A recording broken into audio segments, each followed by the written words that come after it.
Well, you might have heard some music and not seen any video footage, but yeah, that's what happens live. Look, guys, welcome all on board. Don't forget, we've got postcode prizes. We've got some really good prizes to give away tonight. We've got postcode prizes. As I said, Al McNamara donated me a heap of shirts to give away, and yeah, look, one of them. This is a pearl of this week, so this will be the postcode prize for this week. It's a Bass Grand Final shirt from 2009. It's even got Al's name on the pocket. Zip up. It's a beautiful shirt. It's got all the sponsors on it. So if you want that shirt, all you got to do is put your name in the postcode. G'day, Brett. We've also got a Master Anglers stubby cooler sticker, can opener, and packet of soft plastics to go with that as well. So yes, don't forget to put your postcode in to go in to win that. Well, it's a piece of history. That's an Al Mac shirt, so that's awesome. We also obviously have Harry's wheel later on, and of course we've been running some competitions within a competition this week. I'm going to ask you to explain because of the weather patterns and what we're having and all the floods up around Queensland and sort of New South Wales, the worst weather or worst event you've had with weather while you've been fishing. So you put your comments in for that as well to go into the draw for Harry's wheel later on. And my guest tonight, Stephen Booth, has also put up another one, but we'll explain that when I get him on air. So we are talking about the Cod Nationals this week, and it's going to be a lot of fun. Boothie's not one to hold punches, and he will answer all of your questions. And, you know, if you've got questions or you've heard rumours or whatnot about the Cod Nationals, should I say, it was an awesome event. So we're going to talk to Boothie about that. So next week is, obviously, I'll cover off Go Fishing the Gambia as well. It's going ahead and looking forward to it. So g'day, Bo, Brett, DJ, who else we got on there? Ricky, Jamie, Joel, g'day all. So as I said, don't forget, put your postcodes in. I'm going to get both of you on because I've always look forward to talking to one of the stalwarts of the fishing industry. He doesn't like building himself up too much, but I do love chatting with him. So I'm going to bring him on here. And if you do have any questions for Boothie as well, let's make sure that you bring them up. So g'day, Galvo, Tim. G'day, Boothie. How you going, mate? Good, mate. How you going tonight? Yeah, very good, very good. I'm looking forward to tonight. We you know, you're one of the guys in the fishing industry that loves giving information. So for my viewers to get on here and be able to ask you a question directly is just, you know, I think it's a format that the people that are watching really love to be able to communicate with all of you guys. I know you don't call yourself a pro, but you've handled yourself well over the years. You've done a fair bit in the sport. We did talk to you a couple of times last year on the show, but a 10th place in the Nationals and 6th place for your team, Fat Betty. I think COVID must have done you well. Yeah, it's I was pretty pumped with it, to be honest. It's having not fished or seen my whaler for 12 months. It was nice to be back on my what I would call my home water. Grew up sort of learning the trade of lure casting for natives there. And that was literally the first time either Banksy or I had fished for cod since the last Cod Nationals. So, yeah, it'd been a fair break. And, yeah, to say we were pumped that we ended up there in amongst the company that we were fishing against, yeah, it's pretty exciting stuff. Now, it is an elite level competition. It was unfortunate because fishing a series with ABT, when the dates cross over, you're always going to fish for the series. Otherwise I'm wasting 2 trips to Queensland trying to qualify for grand finals. It was just unfortunate it fell on the same date. And more unfortunate for me to see the stats from the weekend and see how well my whaler actually fished. You sent some stuff to me early in the week. It was 573 cod caught with 181 legals over 4 days. That's just insane going. That's crazy. We used to basically say we'd average sort of 3-4 legal type fish a day, just socially fishing. To have those sort of numbers over 4 days from 37 teams I think it was 36 teams actually, was just chaos on the flats. It was really, really good. Just about everybody caught fish, and everyone had fun. If you're not winning, you want to be catching fish, I think. So it was great. Mulwala really put on a show for a lot of people. Yeah, and look, Tony runs a really good comp. It's really good fun. But the thing I like about the Nationals too is the fact that you've got for guys like Thomas Pinder that won it, I mean, he's a dead set gun. We know that, and we'll touch on that a little bit later on. But it's the way he goes about it. It's the way you guys all go about it. Listen to this top 10. It's the who's who of fishing. It's Thomas Pinder, Matt Rogers, Rick Doyle, Derek Blow, Mike Healy, Sonny Martins, Kyle Dalrymple, Shane Banks, Lance Curry, and Stephen Booth. I mean, that's the cream of the crop right there. But it's not just, hey, Boothie, you're really good at throwing spinnerbaits. You throw spinnerbaits for 4 days. This is the thing that I like about the Nationals is it makes these guys think, and you've got to think outside the square. You've got to pick a bonus points day before you've even started. You've got to use sponsored lures to get your extra points. So you can't just be a hard body king or a trolling, magnifico. You get a spinnerbait. What was it this year? It was a spinnerbait day. The spinnerbait day 1, yep. Which Bassman sponsored. Day 2 was Gidgee and Pimp Daddy Lures, hard body day. Day 3 is the Dash for Cash day, which is an inside event all of itself. So session 1 was swim baits only. So that was sponsored by Zerrick and Bone Lures. The afternoon Dash for Cash session 2 was any sponsor lure. So any of the lure makers who sponsored, you could only use their lures. Yep. And day 4 was any lure you wanted at all, but you got your bonus points using either Kingfishers or Zerrick. Yeah, Zerrick lures. So that's a big supporter base there, going out of your stable there at Wilson. But we've got a question straight up from Matthew Wales, which I'm going to bring up, which will probably lead on to we can talk about your little competition that you're doing for tonight. So I'll bring this one up from Matthew Wales, and it says, hey, Boothie, was there a standout lure for the comp at Lake Mulwala in general? I would argue a spinnerbait. However, the most fish caught on a day was on the hard body day. So I say spinnerbait simply because day 1 there was 180 or 150 fish caught, something like that on spinnerbaits, which is a hell of a lot of fish. Yep. And a lot of people on any lure day on day 4 and in the afternoon on the dash use spinnerbaits, be that Zerrick spinnerbaits or the or Bassmans or Edges or 4Ds or whichever brand they liked. Yeah. So overall, I'd say spinnerbaits probably caught the most fish. And I've always been a big believer for years and years. If you want to catch a cod, like if you had to go catch one, chuck a spinnerbait in Mulwala.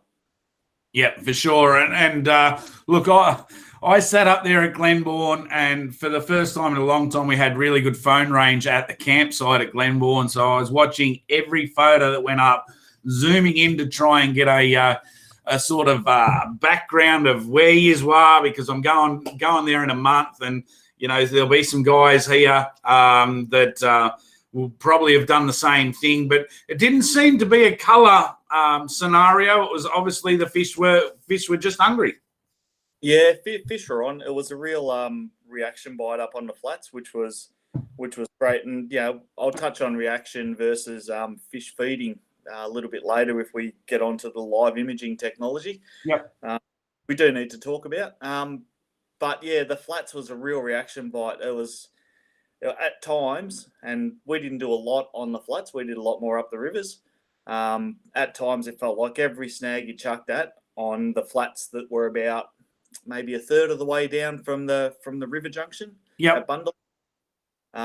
Every time you chucked, you felt like you were going to get a bite. It was pretty exciting fishing. Yeah, look, and Ricky Goward's on there. Look, I love a good shameless plug. Apparently, the biggest cod was caught on one of his cod dog lures. So, love your work, Ricky. Yeah, you might want to ask Ricky who was the actual guy who caught that. So, it wasn't me, but yeah, it was it was a good fish too. I think that one was 74 or 77, something like that. So yeah, nice fish. Nice fish. There you go. So, look, Ricky's a big sponsor of the show, does give us and has been added to the wheel as well. So he's donated what have we got? Brag mat, cod dog sticker, and a big wake bait. So big supporter of my show. So thanks, Ricky. Hey, while we're waiting for a few questions to go through, we're going to have to talk about this little comp you've put up. Basically, you've decided to see how many people have been following Fat Betty. Is that how this works? Yeah. So basically, I did a fair few posts during the comp every night. Tried to do something on our Wilson page just to keep everyone up to date with what was going on. So hopefully there was some lure pictures and stuff in there. So what I'm going to do is, and I'll need your assistance with this because you're the man with all the tech. I want to give away one of every lure that we caught a legal fish on. So, we caught 3 legals on day one on a particular lure, which shouldn't be too hard to work out. So there'll be one of those lures in this pack. So it ends up let me just look, I've got them sitting here. There's half a dozen lures that are all proven performers at my whaler from the comp. So there'll be a mix of new and a bit sort of tackle box rash ones, but all 6 of them are there for someone to win tonight. How they win it, I don't know yet. We might just pick the best question over the course of the interview. Yep, that's awesome. So there's 6 lures in there that we use, and we might get a few guys on to comment, even pick a couple of them, maybe go in while they're watching this, see who's a bit tech savvy, get onto the Fat Betty or the Wilson page and see if you can pick out a couple of lures in the background, see if you can name them. But let's get get smart with those ones. Keep in mind that as a team, we always use the sponsor of the day lures. That's a nice, easy tip. That's a good hint. All right, so we've got one here from Ash and Jamie. Now, I always get it mixed up. I can't remember if it's actually Jamie on or Ash on. I'm pretty sure it's Jamie, if my memory's right. He's been plugging. He's loving going to Ngambie this weekend, and his questions is, what am I going to be running this weekend for Go Fish? I can tell you straight up, it'll be I'll have a stump jumper on. I'll have a Bassman spinnerbait on. I'll have some sort of surface lure I haven't worked out, and I'll be running a swim bait of some sort. So I haven't got my live site set up yet, so I'm going to be old school at Go Fish, but I'm really looking forward to it. I'm hoping the fish play as well as what they did a couple of weeks ago. They're nearly full crowd, so it's nearly 1,000 boats, but they have opened up downstream as well, so I'm really looking forward to that. So that will be a standard. If you don't believe me, come around on check-in day. Feel free to open my hatch up and have a look at what's tied on my rods, and I bet you that's exactly it. So they're already tied, leaders are done. So there you go. That's if I was hitting the Ngambie for that comp, our most successful lure by a long stretch has been a Gidgee Fatty Junior. So that's mainly in the main bowl of the lake there, where it's nice and shallow, and all Bassman spinnerbait, which I think last time they held the comp caught the biggest cod, which is about 1.10 m or something. So yeah, 180 grand on it. Yeah. So you'd be mad if you weren't chucking a Bassman, I reckon. I agree 100%. There will be a Bassman tied on at least one of my rods all weekend for sure. All right, We've got some good questions coming through. We'll keep going back to them as we go, but we need to talk about the Nationals, and we'll start off. I'll start it off. There was a little bit of controversy. We talked about it on the last week's show, and this is by no means. I want this taken out of context. I want to put my disclaimer up now. I actually said it on last week's show. I think to be a tournament director is a tough gig at the best of times. And for Tony to make that call and stick to it, I applaud him. I really, really do. But I probably would have liked it done before the comp started and then into, not doing it halfway through. Tell us what the feeling was like in the room when that announcement came out. So I think if you narrowed it down, there was maybe half a dozen people who had live technology, be that Lowrance or Garmin, who were a little bit upset, I suppose, by it. I mean, Tony did mention it at the briefing that he might do it if results showed that it was an unfair advantage. His aim is always to try and make the tournament a test of angler skill, which is why you have all these particular lure type days. So you need to be a well-rounded, skilled angler in all those fields. Personally, from my point of view, we were a little disappointed. It certainly impacted us. We were probably part of the problem, to be honest, because we went out on Dash for Cash session 1, which was a swim bait day, used the live technology, and we got a fish second cast, third cast, and Banksy got the biggest fish of the day on the fifth cast. So, yeah, probably us. And then I think from memory, Thomas and Steve Pinter had a cracker afternoon. They got 7 or 8 legal fish, something ridiculous. And he was using the Lowrance live technology. And, fishing sort of a bit lower down in the lake where the water was a bit deeper. So I think after that, there was a little bit of rumblings from the crowd. Tony took it and, did what he said he might do. So, and I had no problem with it. Yeah, it impacted us absolutely because we had a plan for day 4. Which we couldn't do, but it's an umpire's decision. Yeah, look, and that's what I said. I really applaud Tony for making the decision and sticking by it. There's, as you said, there's nothing wrong with it. I just probably would have preferred it before the weekend. It is a technology. I could also understand both sides of the story. It is a technology that is new and not everyone's got it. But, if you put that into a situation, if you're doing a Dash for Cash and you've got a 200 horsepower motor and you've got somebody with a 30, do you make them idle? Yep. Is it a situation where maybe, we need to look at in the future? Yeah, look, it does create a whole bunch of what ifs. But, yeah, I don't know the answer. I mean, the boat we borrowed, thanks to a good mate, had the Garmin stuff on it. It also had a 200 horsepower motor, so we had the best of everything. Basically, it was a pretty cool boat to fish out of. But all said and done, the live technology worked for us for about maybe an hour in the morning each day. We weren't clever enough with it, given that was the first time I've really used it for cod, to catch fish after about 8 or 9 o'clock in the morning. Yep. So, for us, the point was kind of moot. It mattered absolutely. Banksy got the big fish of the tournament off it, using it, and that upset a few people, I'm sure. But it is what it is. It's a technology. It was there. It was I'm for technology. It advances everything, but I can definitely see how they want to make it a test of true angling nous and skill. Yeah, and I think that's the comp where it is.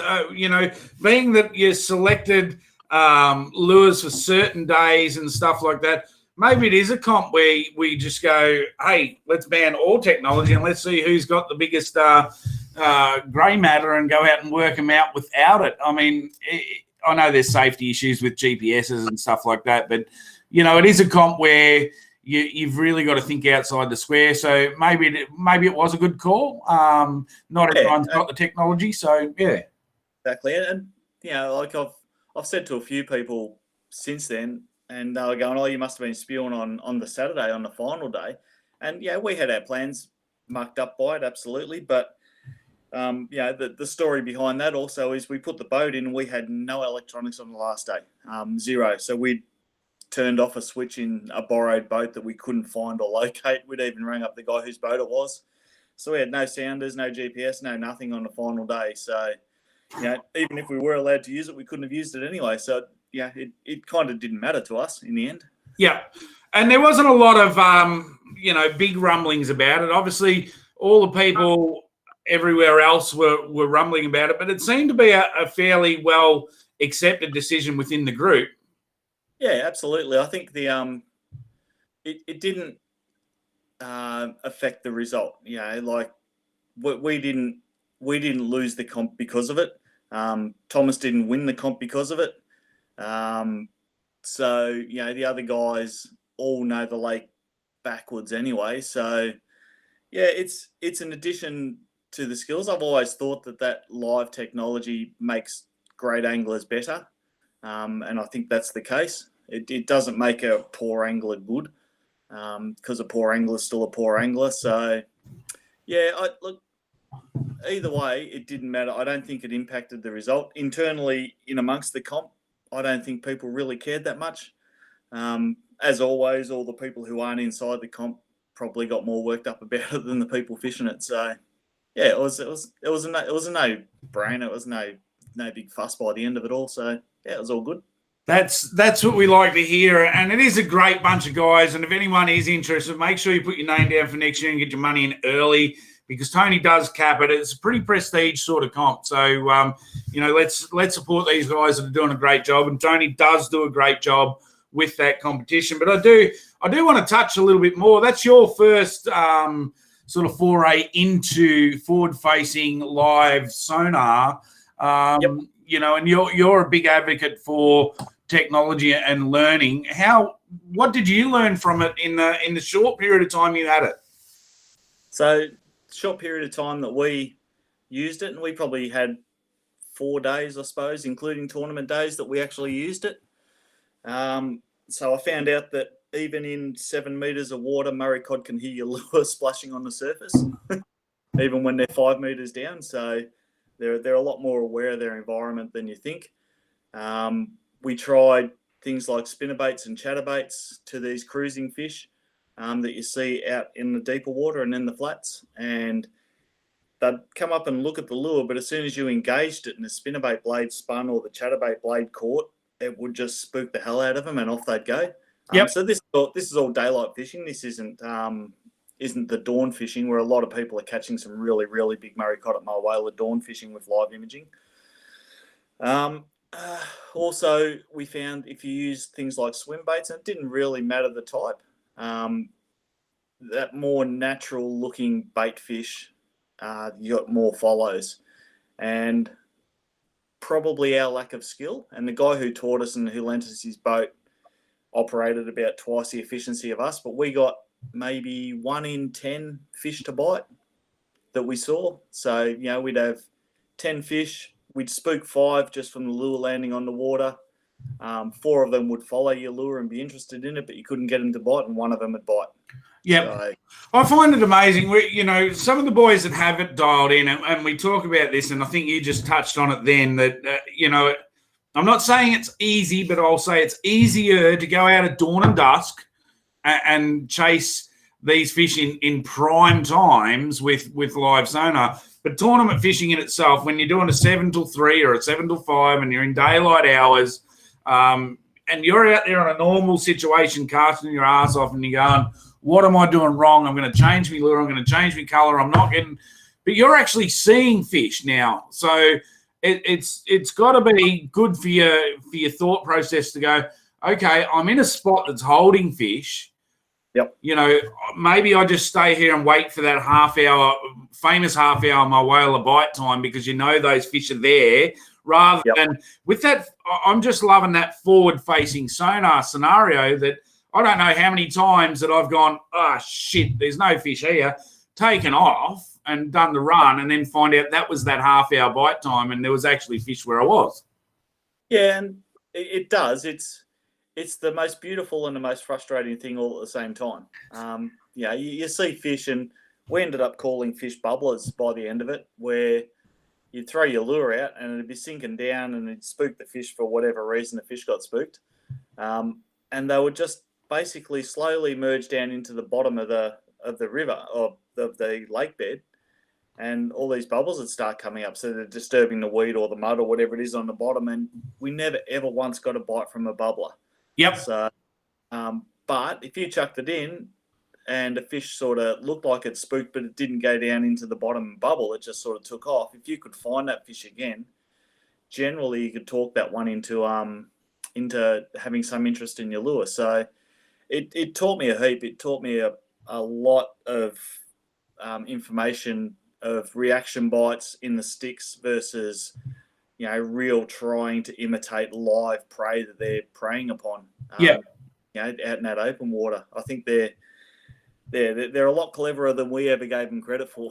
So I think that's it, and that's the learnings we're going to make out of it, isn't it? Like we've got, very close guests of the show that are magnificent cod fishermen, and they've put in years and years and years of hard work to get where they are. Where we're going to reap the benefits of this technology.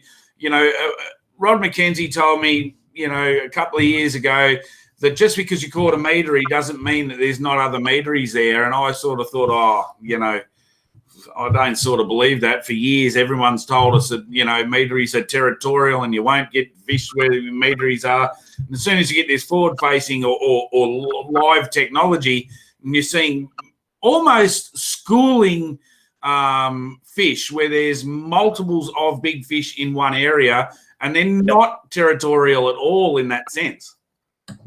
No, well, we had one occasion where there were two really big fish just swimming together over a float.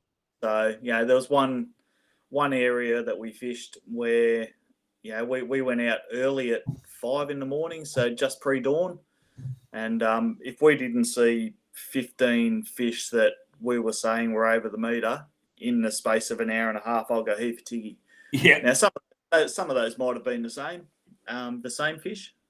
It's hard to say once they spook off, and you might find that one, or you might find a different one. But it's some amazing numbers of fish that, and I think they're out hunting. It's a bit like the Copton fish. They go and cruise along the bank, and Josh Usher will tell you that. Where you find a good hunting bank for them. There's not one big cod there. There's 25 big cod there. Yeah. And I think the same's true for my whaler, and this live technology is just exposing that truth. That happens at my whaler too. So, really interesting future for my whaler. Really interesting. And I think it's really interesting for all of us because, I watch a lot of stuff on YouTube, and I watch a lot of stuff on Facebook and Instagram. And I can't remember, because I love to give a shout out to whoever it was, but somebody just before my whaler put up a video. I can't remember which, but it was live site. They were fishing for yellers, and they actually had the camera on the screen while they were fishing. They caught this yeller, and it wasn't until they brought it up to see how big it was, but the yeller was 57 centimetres. Yep. And in that school of yellers that they were fishing, they didn't spot it, but as soon as they hooked that yeller, this big blob come out of nowhere and tried to eat the 57 centimetre yeller as they were bringing it up. And you've seen that on live site. So those yellers and that cod was in amongst those yellers just sitting there, It was there's just some myths that are just going to be thrown right out of the water. Yeah, absolutely. That was I think that was Mick Collison who. That's it. Yep, it was too. Bloody awesome to see. If you can get a chance to check that up, go check it up, because it's that cod really wants to kill that yellow belly on the way up. So well worth having a look at. But that's there's countless stories in the last 10 years, from Eildon to Hume to Copton, Wyangler, all those sort of places where yellow belly have been eaten by cod, or guys have caught 80 centimetre plus cod on spiderweb tackle, basically, because that they are out prowling, hunting the yellow belly schools. It's just another food source for them. Yep. No, for sure. We've got a couple of questions. We'll jump into them. Don't forget postcodes for the LMAX shirt. That's a grand final shirt, so you'll never get one the same as that ever again. It is. Al told me it is used, maybe worn once, so it's still in pretty good condition. We have Harry's wheel later on. So tell us about your worst weather event in your fishing story. And a couple of guys have obviously been straight out onto your Facebook pages, because there is some very close answers in the lure categories. But we'll go through them in a minute. Paul Langley's got a good question here. They say that the lures catch fishermen, not fish. Do you think the current trend in big swim baits is hype, or are they more productive than traditional techniques?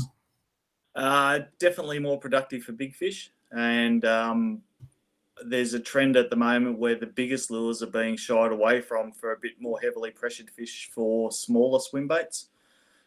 Stuff like the bone focus, some of the jackal, Gantier and Gantrel rather than the Gigantrel. Yep.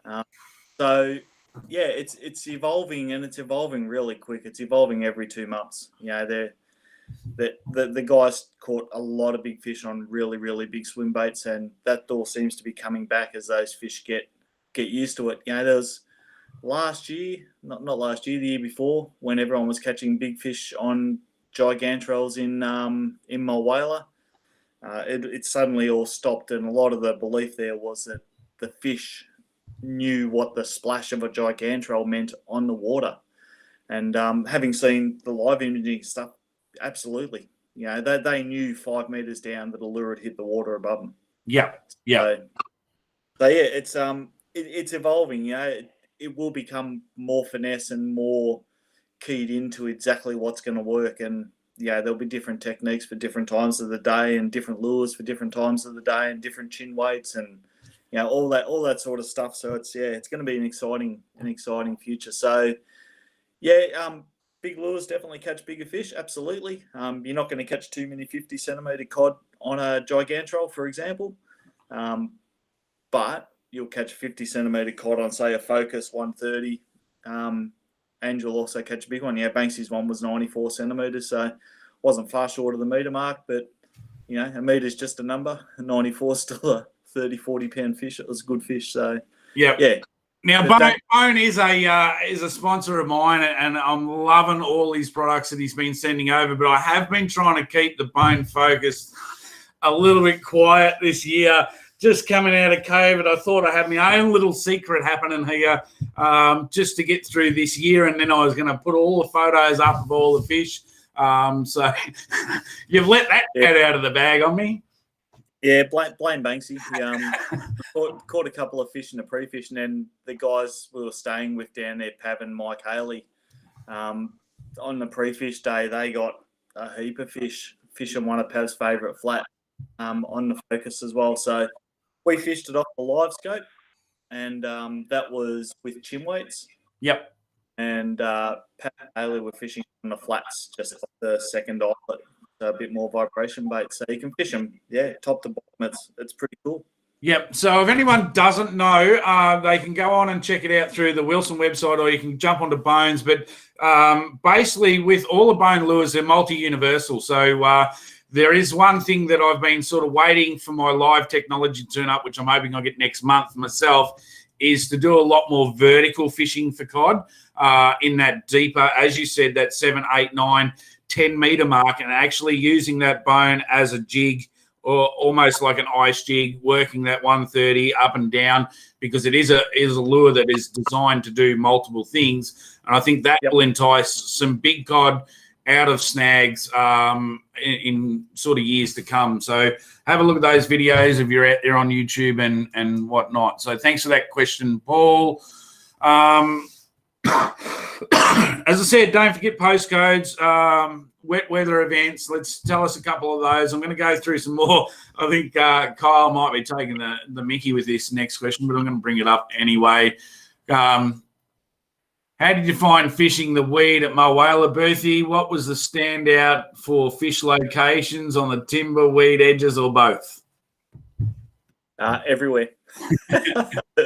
There were fish everywhere. If that's Cole Dalrymple, then he is taking the absolute. Yes, I figured that. That's why I thought I'd bring it up, because he's got the tongue hanging out in the smiley face. Probably off asking him and Doyley, they finished off racing. So I think they got 7 or 8 legal fish on the final day. So they smacked them. That's the coming together of 2 absolute guns. So. Look, and Ricky by himself is a weapon, and put those 2 in a boat together. They would have gone fairly high on the old auction on Wednesday night or whenever it was. Yeah, well, I think Rick bought them. I think Doyley bought themselves, because Kyle came, the mystery man came wearing a mask, because he was never fishing it until the day before. Yeah. I got a last minute call up with Rick, and and I think they were $1,600 for the team or something ridiculous. So. Yeah, if anyone had known it was Kyle, they probably would have gone down as the favourites. But the blows, Derek and Cade, I think went for the highest. And maybe Thomas did. But there were 3 teams that went for a lot of money, and they finished in the top 5. Yeah, there was always some insane money going around there, but it is another part of the Nationals that I really, really like is that they auction all the teams off at the start, and basically winner takes all, isn't it? Yeah, basically, and just because it's happened now 2 years in a row, we actually bought Thomas and Steve, so we're staying in the room with Pav and Haley, hoping they'd win just because they're part of the Wilson stable and Team Venom. But we're kind of wanting Thomas and Steve to win because then we would take home the cash from the Calcutta as well. So yeah, we got funny. Torn between two lines, but that's it, and that's why it's such a good fun comp. And this year to go down to the wire, last fish, last cast, last minute type scenario. That's you couldn't have scripted that any better. So there's no issue about any of the controversy. It was still a stellar week of 4 days of fishing, fun, and a great bunch of guys getting together. It is a bit like a social weekend, but competitive. Yeah, absolutely. And I think the guys, Ian and Matt Rogers, like I'm good mates with them, but they sum it up pretty well. They say it's super competitive on the water, and everyone really, really tries to win. But as soon as the hooter goes, it's like old school country footy. You go into the other people's change room, sit down, and have a beer and a laugh. Yeah, for sure. So yeah, it's really, really good crowd. There's none of that ego that can dominate some of the tournaments, unfortunately. The guys who are sponsored don't really care about saying my stuff's better than your stuff. It just doesn't happen. It's a good crowd. I think a lot of that's to do with Murray Cod and country people. Country people pretty straight up. If you're a good bloke to them, they're a good bloke to you. It's as simple as that. Oh, look, I say country kids are better kids, but get into trouble with that. You can't. So I'm with you. We got another question. Scott has said, is there a time of the year when wake baits are more productive? In my whaler, wake baits will work anytime. So I'm probably not using them in the depths of winter so much like you do at Cope. But yeah, any time you can have less than 10 knots, you're a chance to catch a fish on a wake bait in my whaler. So my biggest one was in February on a wake bait. I've caught them in June. I've also caught them in December at cod opening. So I'm almost any time. I'm probably not using them much after an hour after dawn. Although, I do know some guys that have caught really, really good fish on surface lures in the middle of the day just because, no one told them they weren't supposed to fish it. So, just use it. If you feel like using a wake bait, use it. The crawlers, for my mind, seem to get more fish in my whaler for whatever reason.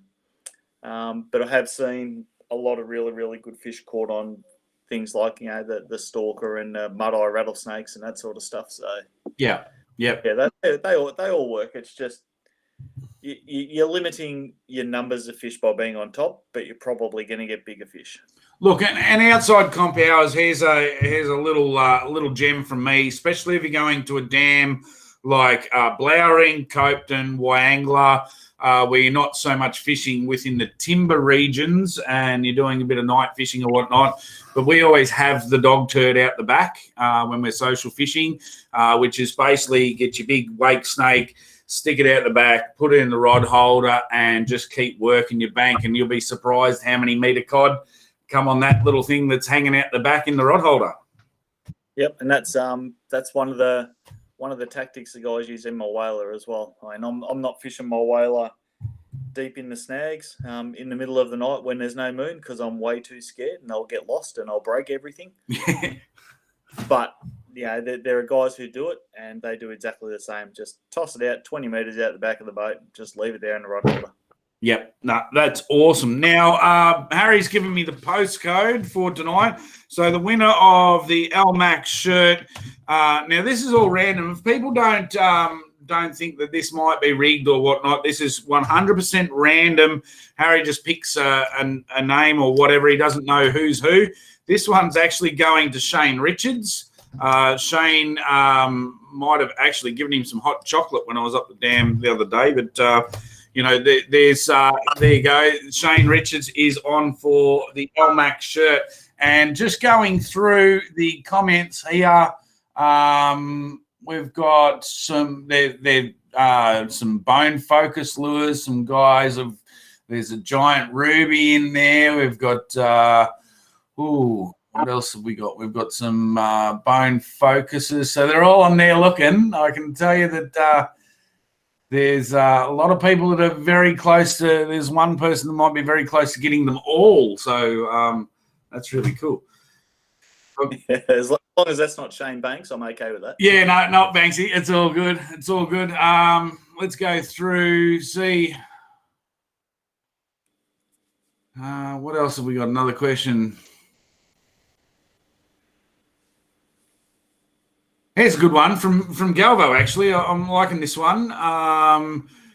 Now, Galvo's got a comp coming up at my whale in a couple of weeks. But this is a good one. Did you prefer the forward-facing or the perspective mode on the live scope? Were you running it as a perspective mode or just the single beam forward? Single beam forward. So we were trying to isolate fish. Perspective mode. I had a good chat with Thomas about it.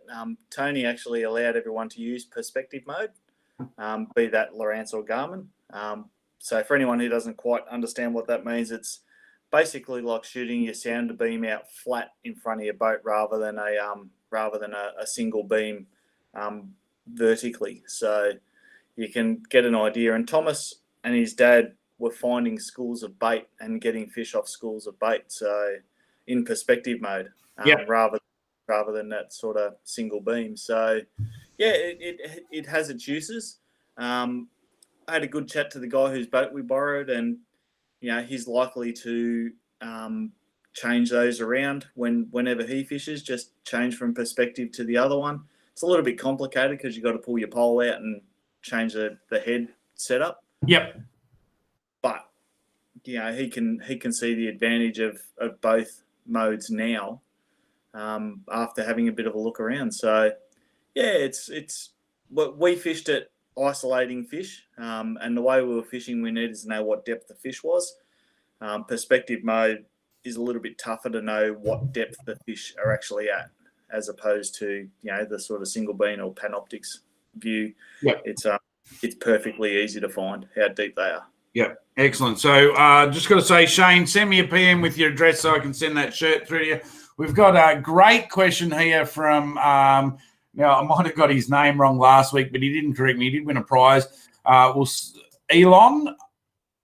We'll say Elon. Hopefully I got that right.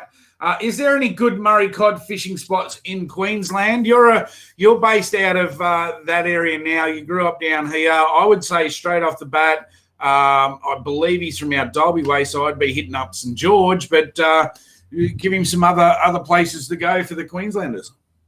So all of the lakes around Warwick are all good. So Leslie, Glen Lyon, any of those lakes out that way, Toowoomba way, have all got Murray cod in them. A lot of work was done last year on Glen Lyon during the lockdown.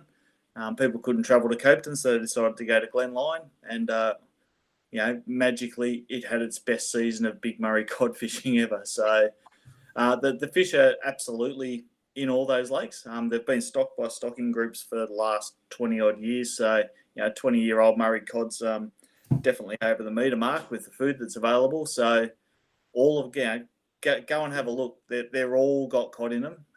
The guys at Warwick Tackle and Tusk, the guys in Toowoomba at Fish and Bits, they'll all know the lakes more intimately than I ever will. So go and have a chat to those guys and they'll put you in the right direction. Definitely. Yeah, for sure. There you go. That's a great hint there. I've got another question. I've got a couple of really good questions that I want to go on to, but we tried to this year keep the show to around the hour. I'm not cutting this chat off yet because there's still heaps of questions coming in. But unfortunately, with Harry being so young and have to go to school tomorrow, we're going to have to do Harry's wheel early, but we'll still have some your prize back to give away as well later on, so I can put Harry into bed. So I'm just going to let you back into the green room for a while. You can go and have a drink and a bit of a rest while I do Harry's wheel. All right, let's bring the young fella on. I'm here. Are you there, mate? How you going? Good. I just got here. I was setting up.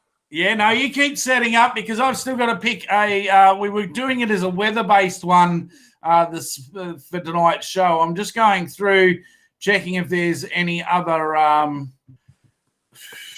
weather-based ones, and I think there's only been the one come through. So that winner, that will be easy to select. This one, everyone's been asking Boothie questions. So for Harry's wheel is going to be a nice simple one. I can't find any other weather ones in there. So what we're going to do, we've got a late weather one in. So all right, so we've got to work one out with two. So we've got Shane, my Whaler Classic about 4 years ago, 75 km/h plus winds, 15 mils of rain, 10 minutes hiding under the bridge. Yeah, look, that's a pretty good one. And Bo Everly had one here as well, I think. Woke up at 4 a.m., stuck out there. So Harry, we've got two names here. We've got Bo Everly and Shane Eastman. Which one do you want to give it to? Shane. Shane Eastman. So, Shane, you've got a minute to say that you're on there and you want Harry to spin the wheel. So if you can get on there and say spin the wheel, we'll go with you. If you're not on within a minute, we'll be getting Bo to say. So we're just waiting on your comment to come through, and then Harry will spin the wheel. Hey, Harry, we've got some really good prizes on the board. Yeah. So just go through a couple where we're waiting for Shane to comment to ask you to spin the wheel. Okie dokie. We got the Fronts, Lee Martin Marine, Central Victorian Broadcasters, RTB Lures, Mercury, Goldie the Avengers, Bluefin, Wilson, Tech Angler, Cod Dog Aircraft, Batsman, James Doyle. I got that correct. Goldie's Adventures. Look at that. Shane's on. He said, thanks, boys. Give it a spin, Harry. Let's go. Okie dokie. I think I should give it a spin. Give it a spin.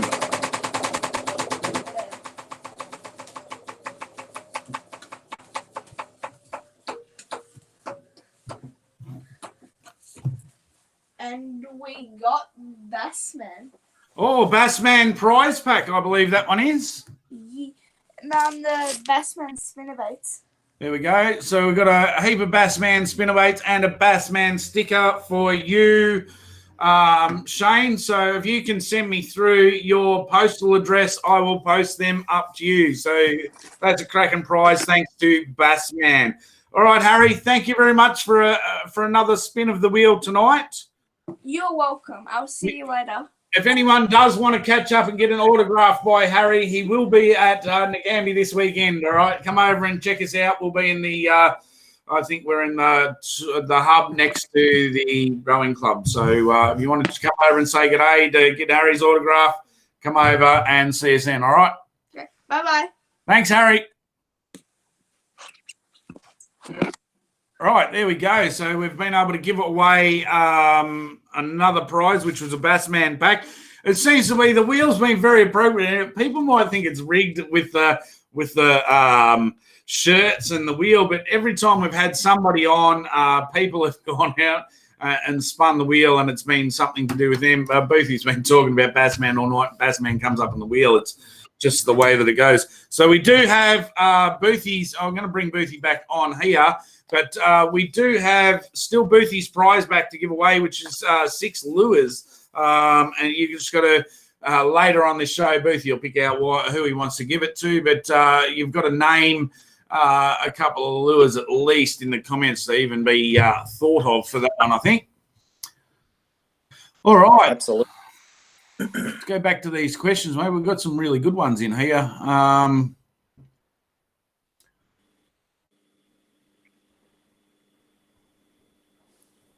Borno's asked, what's the most productive lure for the Nationals? I think you already said it. It was a spinnerbait in general.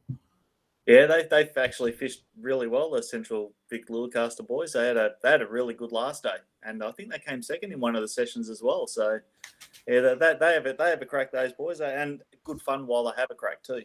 Yeah, no, they always having good fun, and I'm actually having good fun fishing their comp. So I've just been talking to Shane this afternoon. There's a bundle-long one coming up. I might even try and auction off a spot or something for somebody to come out with me rather than me going out with some other angler. I might auction a spot up. We'll see how we go for that one. Dale Sinclair, one of the old boys, got a great question here. Can the old bloke still catch cod, or is it becoming a young bloke's game? No, old blokes certainly can catch them. But the young blokes, I think I said in one of my Facebook posts, they're fitter, faster, stronger. They're way more savvy than we'll ever be.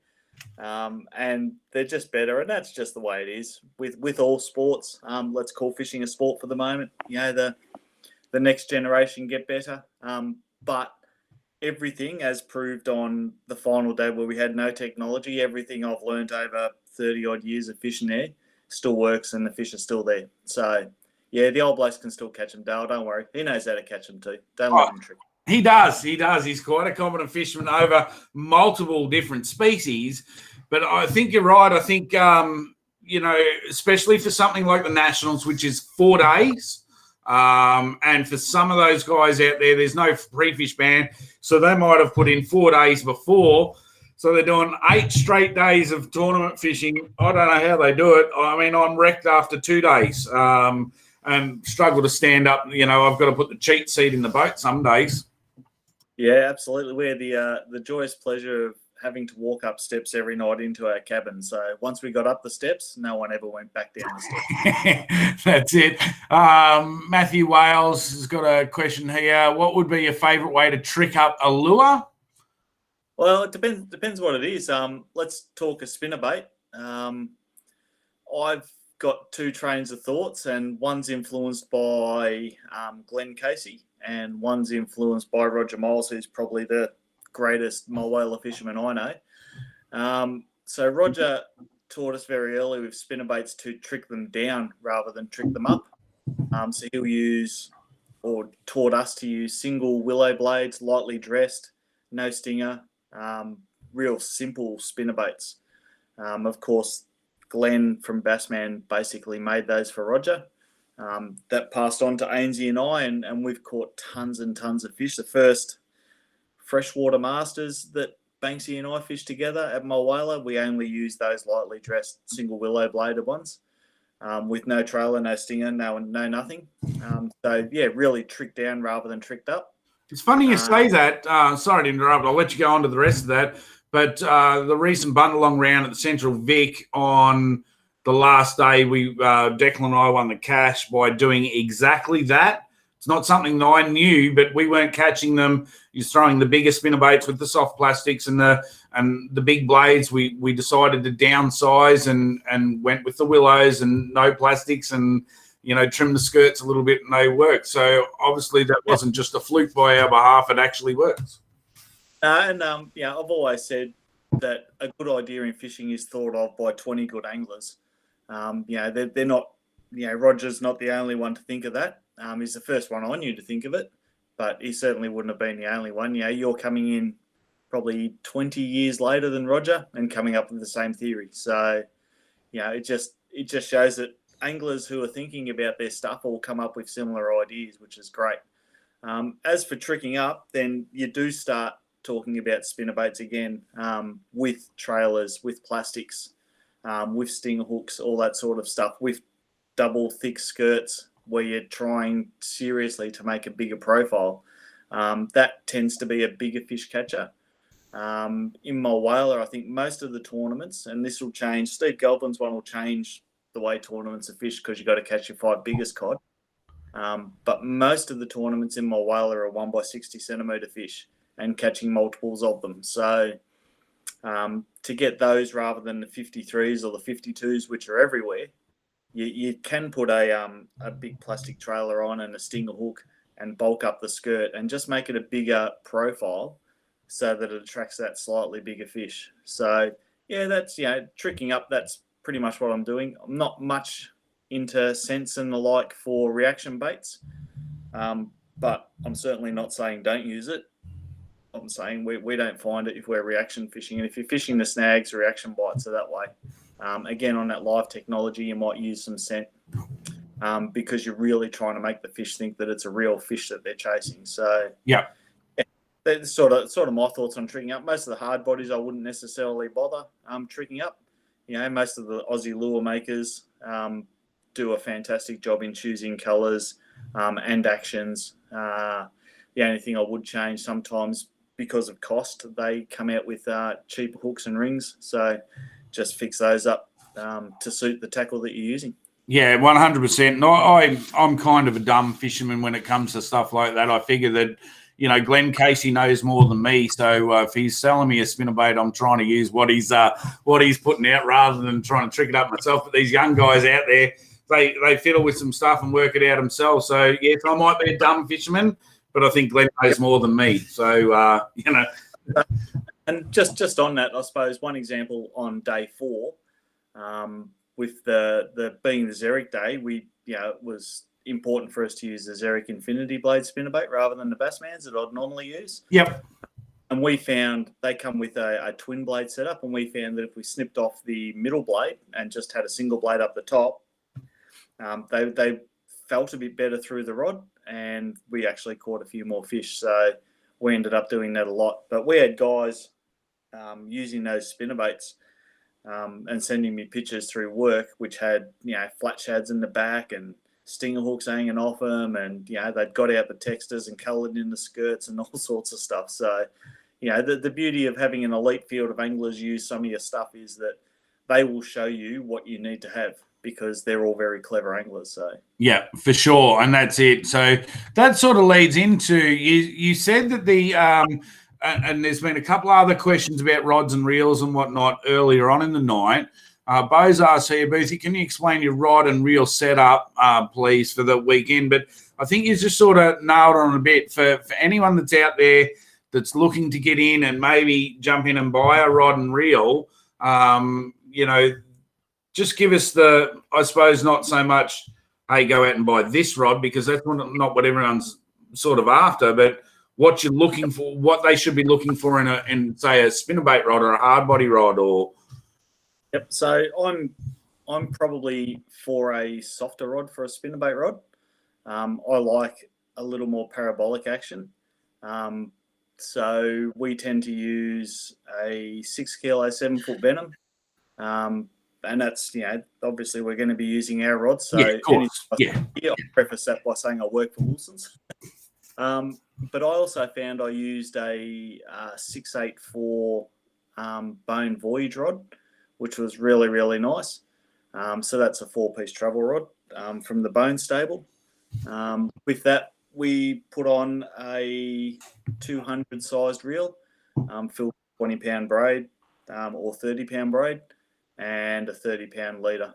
Yeah. So fluorocarbon or mono.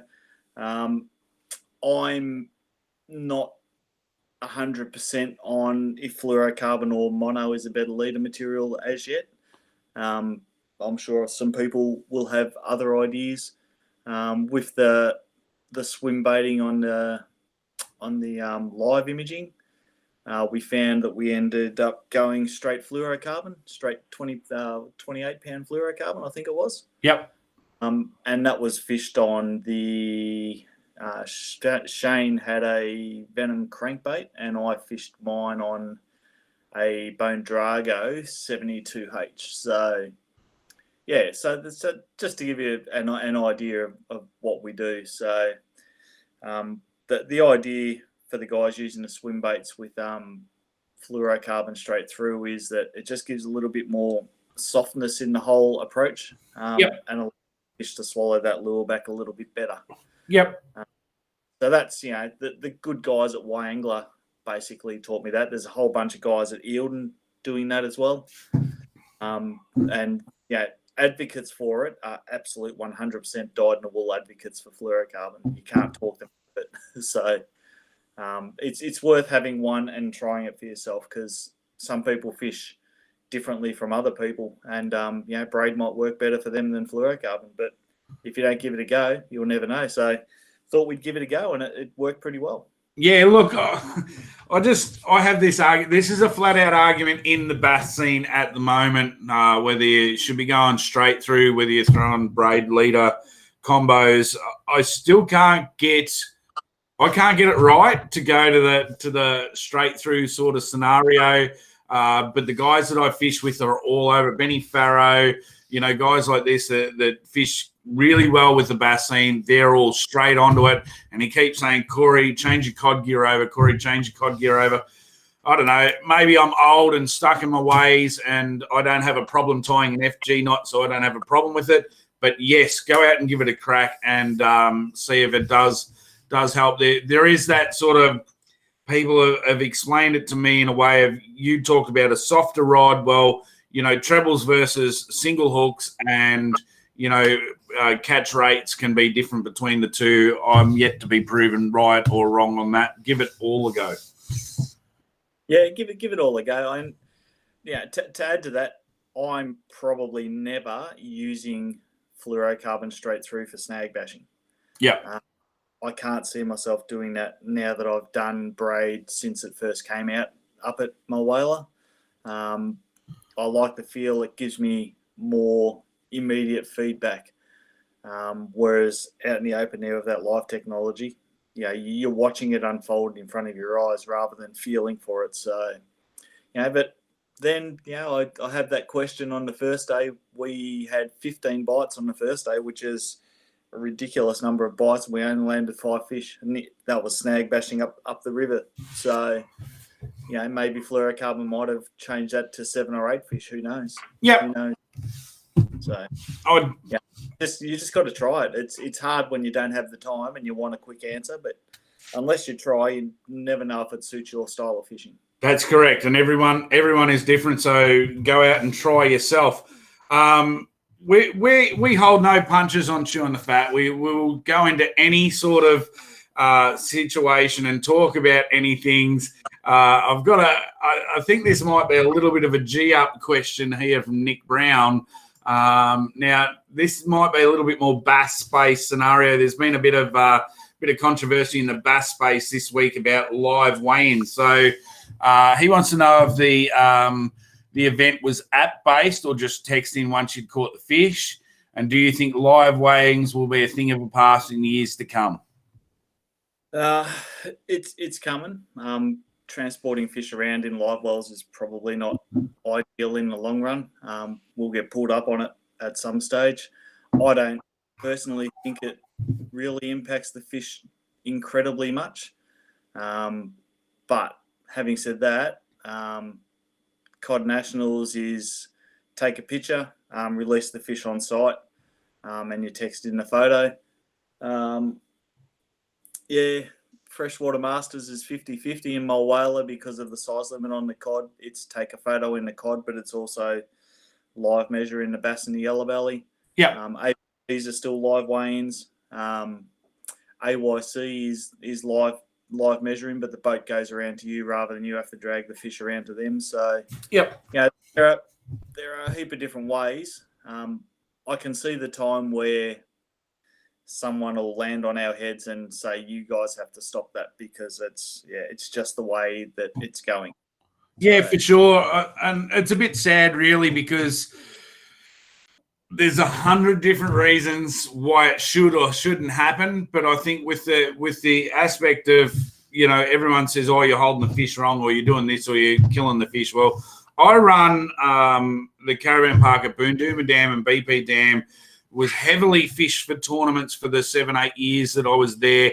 And I can tell you that after a competition for the next 3, 4, 5 weeks, I didn't find a dead fish anywhere on the dam, let alone the 50 or 60 that are supposed to be, floating dead. It never happened. There was never big fish kills. But in the grand scheme of things, if we've got technology and, rules about carrying fish and slot limits come in, and size limits like we do for the cod, well, maybe we just have to go to app-based fishing or texting or whatever it is. I've really got no problems with it as long as I'm fishing. I think the masters do it well in the sense that you got to take your capture to the nearest boat and have it signed off on. I think that that can alleviate the so-called cheating. But I think in most general in tournament fishing sort of scenario that there's not as many cheats out there as everyone says there is. I think everyone just, gets a bit jealous and shit like that happens. So good question anyway, Nick. Yeah, absolutely. All right, let's look for another question. We don't want to hold you up too long. We've still got a fairly good following. Let's go with, Paul Langley's got Infinity Blade, Giant Ruby, Focus 130, pretty close. They're all good if anyone needs a tip. They're all on the list. Then Elon's got Bone Focus 130, Xeric Infinity Blade, Spinnerbait, and a Xeric Giant Ruby. Yep. We've got a few Carter Furrows written in there. One of my favourite lures, but we didn't use them. Yeah, that's what I mean. Like, you can't use them all the time. So, yeah, there's Giant Ruby. So, yeah, a few guys are getting close. So, very, very good. Voyage Rod Combat Reel. There you go, Paul Langley's put. Listen, I'm just going back through the questions. Good to see Thomas Pinder on. So Thomas is in there. He said, you're on the money, Boothie, downsize and downscale. That's, that's coming from two-time Masters winning out 2 years in a row. It's flat out, winning one, and he's won 2 years in a row. He's only the second person to do that. So, yeah, don't anybody want to say that Thomas can't fish? They're just got no idea. He's damn good. All right. I'm just going back through some earlier questions, see if I can find any that are worth bringing up. While I'm doing that, so we've done Harry's Wheel, we've done the postcode. What are your thoughts? Let's go on to you talked about it before. We've got Galvo's comp, which is Teams Fishing Australia. I shouldn't call it Galvo's comp. I should call it Teams Fishing Australia is coming up in about a month's time. It's at Mulwala, and I'm really liking the format of that. I like different formats. I don't like doing the same thing all the time. Excuse me, the Nationals having to choose a lure and, blah, blah, blah. Well, the format of the Teams Fishing Australia, for anyone that hasn't done it, I believe there's still 6 spots left. Big money, big payouts. But for the cod, it's the biggest 5 biggest cod. But not only that, over the 3 days, you've got to catch your 5 biggest yellows. So you've got twin species over the one weekend as well. How do you see that going? When I first heard it, I was really excited. It's interesting. My thoughts on it have changed on what was needed. Originally I thought, 5 cod, given this is sort of pre-live technologies, I was thinking, 570s is tough to do, but probably what you're going to need. So there's, 3.5 meters of cod, and you're probably going to have to get close to 2.5 meters, 2.4 meters of yellow belly, which is, sort of your 5/48, 50 centimeter yellow belly. I don't think the yellow belly would have changed that much because there's just not that many 50 centimeter plus ones. There's plenty of 46s to 50, 51s. But the cod, I think, now has escalated a little bit. Having seen what I've seen, knowing some of the guys who are fishing it, I'd be surprised if there's not at least 3 meteries in their 5 bag limit over 3 days. They're exceptionally good at reading their technology and exceptionally good at taking advantage of what they see. So gifted anglers who know how to work the technology. It'll be, super interesting. I really love the idea of it being your 5 biggest. It's do you go out and get 5 cod on the flats and then concentrate on something bigger? There's lots of questions the guys fishing it will need to ask themselves. Do you think bags will be filled? Is it a comp where you'll find that I struggle. Like, I personally 100% struggle catching yellows at Mulwala. but once again, I probably haven't targeted them that much either. So is it going to be a stage where you're going to have to catch 5 cod and 5 yellows to be in the top 10, or do you think it'll be a combination? Oh, you'll have to bag out. I think if I was fishing, and unfortunately I'm not going to be able to. I'll be up at Boyne-Tannum Hookup in Gladstone, but I'm less concerned about catching 2.5 meters of yellow belly than I would be catching 4 meters of Murray cod. So, it's interesting. The lot of places we fish at that time of year hold a lot of good yellow belly. So, I wouldn't be afraid of the yellow belly part, but you're going to need it. You're definitely going to need it. If you get 3 meters of Murray cod, say, you're going to need 2.5 meters of yellow belly to be competitive, I would think. Yeah. Baxy's on there. He's just written, "Don't give too much away on the yellows." It's easy, Shane. Go where all the wake boaters are. Yeah. That's it. Look, and Kev's on there saying Team Bluefin's going to smash it. We've got Team Bluefin in. So we've got Bill coming all the way down from Lismore as the Bluefin LA Craft ambassador, and he's jumping in with the 2nd and 3rd place. We're going to have the full team there for that weekend. We're doing a lot of filming. We've got to film 2 or 3 commercials while they're there, and we're going to do a bit of a documentary thing. So we've got the professional cameraman coming along for that. So that's going to be a lot of fun that weekend. Hopefully I can put some fish on camera, because it's really hard when you've got a cameraman following you around to make sure you do it right. Yeah, it turns the fish right off those cameras. Yeah, it certainly does. People that have fished with me have known that I tend to run the camera all of the time in the boat, and when I'm really, really struggling, the camera goes straight off. I believe strongly that it's a pain in the ass, but anyway, that's what you do when you put yourself out there. Super exciting concept for the comp, and the big money. Yeah, it makes it really even more interesting. If they get a full field, 30 grand for first place is it's not muck around coin.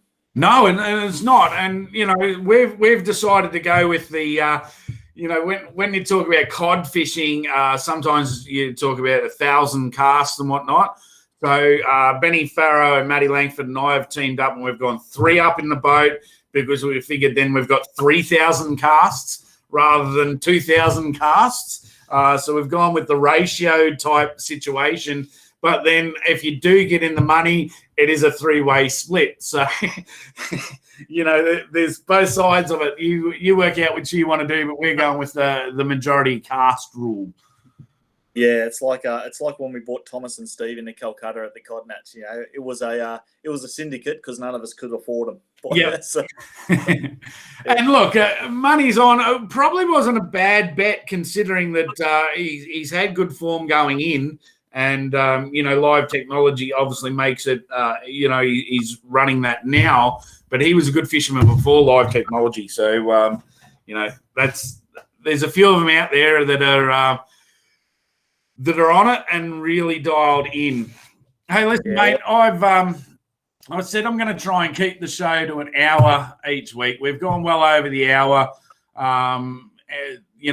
There's probably half a dozen more questions. We'll get you on another time during the year and have another chat to you, because it's always a lot of information comes out, especially when people can directly ask you questions that don't get to see you. But I do appreciate your time tonight and how candid and honest you are.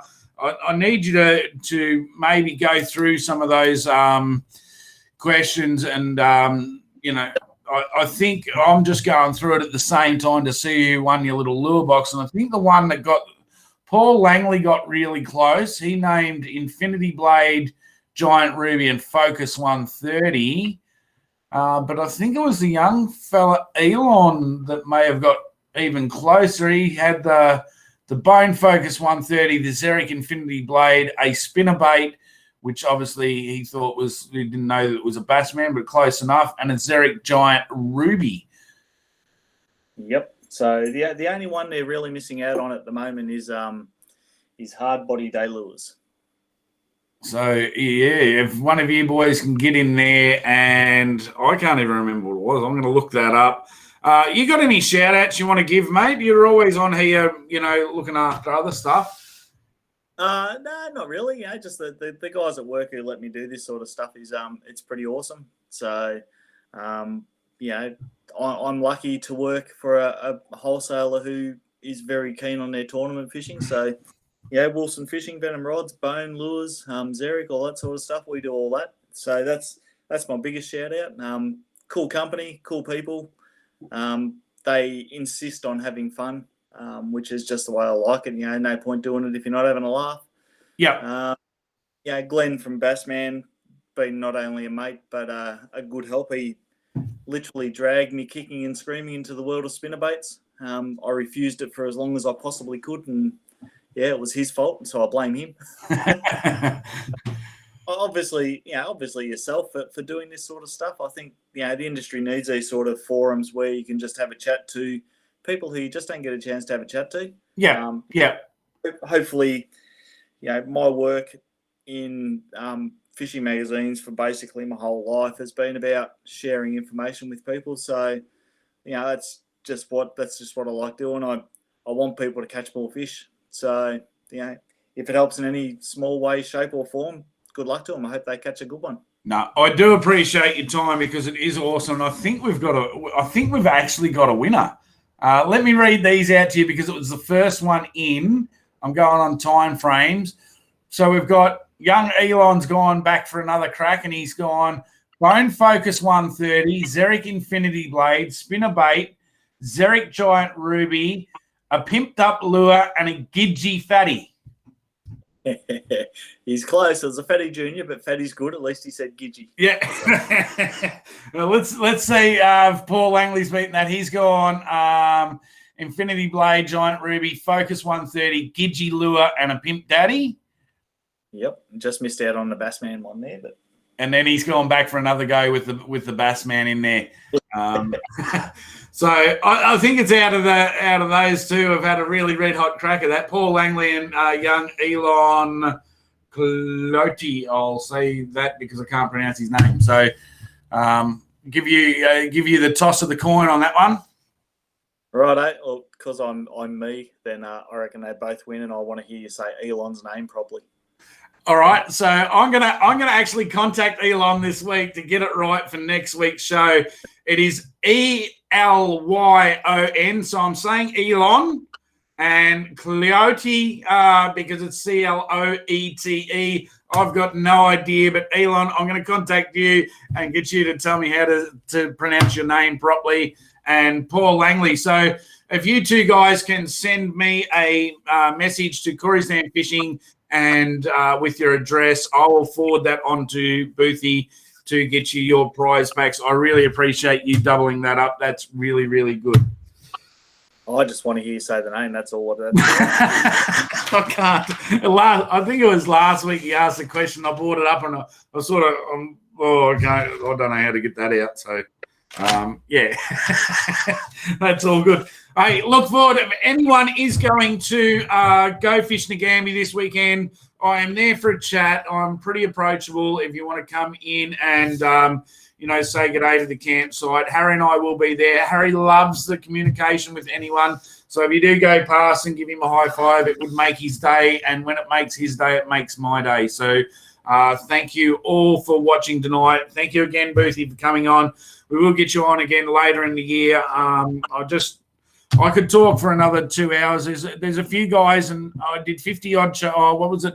Sorry, I'm over-exaggerating. I'm a fisherman. I did 40 shows last year, and out of that 40 shows, there was probably 8 or 9 guys that I could have talked until 2 or 3 o'clock in the morning with. You were one of them, and, just really love having you on, and I'm going to say goodnight to everyone. I want to have a quick chat to you after we get off the air, but just stay on there, mate, and we'll say goodbye to everyone else. See you, boys. Thanks for listening.